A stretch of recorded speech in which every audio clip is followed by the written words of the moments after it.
打造外太空风格的车子是什么体验？这次杨哥要合作的对象是名叫红武的游戏工作室，他们开发出了一个叫火扑的游戏，打算让杨哥将游戏里的车改装出来，然后在发售日接着车子进行宣传。此刻大家正在商讨方案。根据负责人的描述，这个游戏他们已经开发了5、6年，主题就是团队合作。工作室选择免费发布，是为了能让朋友们聚在一起，在游戏里合作打怪，无疑是一种增进感情的好办法。工作室的想法是想改装一辆大巴，将它变成一个移动的游戏中心。如果大家看过我之前的作品的话，应该对那辆悍马游戏车有印象。那辆车上就搭载了很多台外星人电脑。正说着，他们拿出了效果图。从视频里展示的情况来看，这次的工作量将会非常大，因为现实生活中没有与之相似的车子。不过为了尽快完成改装，杨哥选择了这辆外面什么都没有的大巴，里面也非常干净，基本上没有多余的零件。车厂的计划是这样的，他们首先会给车子加上3个伸缩式的房间，尽量完全利用车内空间。同时为了保证外观看起来更科幻，他们会雕刻并贴上 EPS 泡沫。这里需要额外注意的是，这些泡沫板不能影响车门的正常开合。接着他们会给外壳包上一层保护膜，营造出久经沙场的外观。外面的改造只是开胃菜，重头戏还得看车内。杨哥打算安装20个定制游戏操作台，每个操作台有一个 AMD 电脑，搭配一套雷蛇的外设，打造终极的游戏体验。中间再来2块42英寸屏幕和一套实时展示游戏画面的系统，带给人们身临其境的游戏体验。在整个大巴的尾部放置服务器来驱动游戏，每个座位上会安装压力板凳，这样就能知道哪里有人在玩游戏。等车子完工之后，大家绝对会被它的外观所震惊，你绝对没见过这样的大巴车。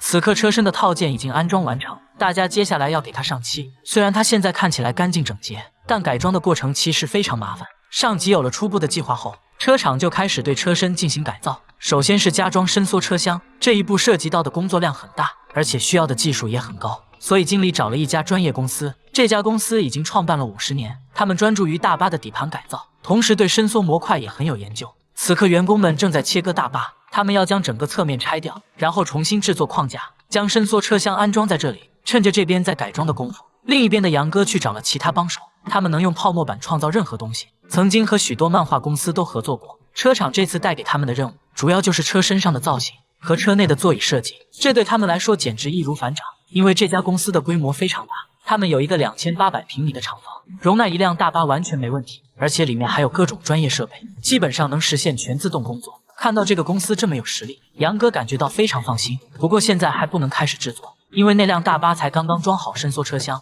车厂员工开始连接线路。由于车子的身躯庞大，而且里面有很多电子设备，所以需要大量的电线。整辆车要想正常运转，需要大量的电力支撑。估计就这个电路设计，就够车厂的员工喝一壶了。话说杨哥回去拿到大巴的数据之后，立刻把它传给了制造厂，他们用电脑进行分析，并设计了最优的制作方案。工人们用数控机床对模板进行切割，经过好几个小时的操作，成功得到一个座椅的泡沫壳。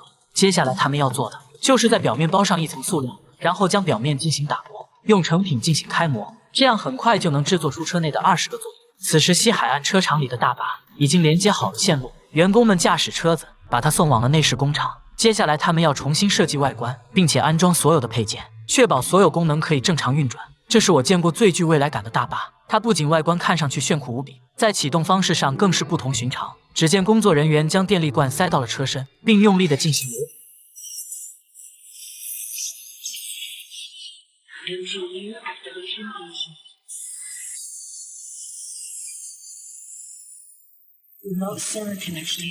这辆大巴充满设计感，工人引得众人尖叫。现在它看起来很气派，但在之前车上还是一无所有的。在车身套件制造厂里，员工们用了大量的泡沫板，将它们按照设计图进行雕刻，进度上可以说很快了。此刻员工正在对其进行加固，眼前的这个套件已经铺上了玻璃纤维，员工正在给表面涂树脂。为了不耽误工作进度，工厂老板将座椅的模板给了杨哥，让他带回去自己完善，这样两边能同时开工，尽可能的节约时间。在西海岸车厂这边，员工们对着座椅壳进行切割，并在表面用玻璃纤维进行加固。这一步还是很简单的。趁着大家正在忙活，杨哥拿着座椅套设计图去了缝纫部，他想让师傅赶制一套出来，然后将样板送往皮革厂复制。因为这次是批量生产，所以这种做法能大大提高效率。交代完这些后，杨哥又联系了惠普公司的负责人，让他们送来了20套电脑。现在车子的整体已经成型，所有的员工都上场开始装配内饰。果然还是人多力量大，不到3个小时内部就差不多了。大家连接上最后的线路，完成后就将这辆大巴开了出去。接下来就是给它外表喷漆。为了这一步，他们特地搭建了一个巨大的工棚，员工们先对表面进行打磨，然后先来上一层灰漆，等差不多风干之后，再用一层清漆覆盖表面，起到保护车漆的作用。现在这辆车已经全部完成。这时红武游戏公司的人过来，对线路进行了优化，并给每台电脑装上了火扑这款游戏。这项浩大的改装工程历时1个多月，总算圆满结束。为了达到更好的宣传效果，大家把车子运到了洛杉矶动漫展的现场。当幕布揭开的一刹那，观众席里爆发出雷鸣般的掌声。这种造型的设计深受大家喜爱。杨哥热情地邀请人们进入车内参观。从视频里展示的来看，效果真的非常不错。这次西海岸车厂再次证明了自己。